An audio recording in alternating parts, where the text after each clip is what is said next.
Let us discuss about the poetic devices used in the poem The Night Mail by W.H. Auden.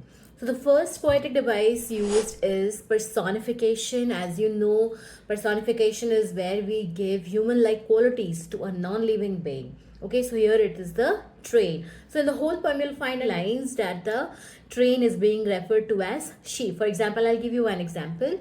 The gradients against her, but she is on time. So this is personification. So here she is being referred to the train, the night mail.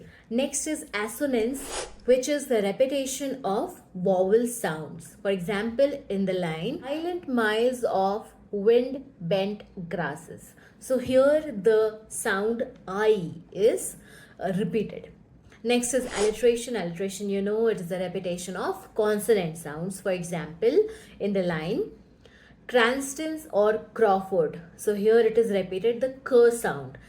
And gossip, gossip. Here the sound g is repeated. This onomatopoeia, like in the line, snorting noisily. So this line, snorting noisily, it imitates the sound of the train engine. Then it is imagery. So throughout the poem there is vivid imagery, which is in describing the countryside and describing the uh, city, okay, the industrial city.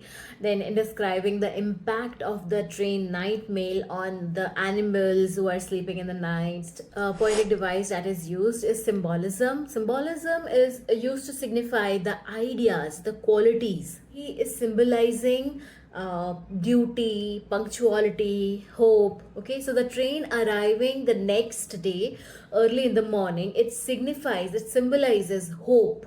Okay, a new beginning. Signifies the aspirations, the anticipation of the recipients of the letter. Symbolism in the whole train journey. That train, it goes uphill, it goes downhill. Okay, in the Bitok there is upward gradient.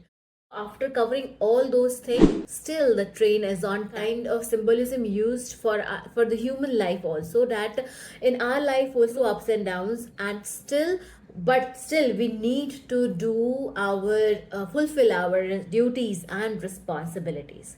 Then there is a rhetorical question in the poem, used in the poem. Now the rhetorical question is not a question that needs to be answered. It is actually used to make a point clear.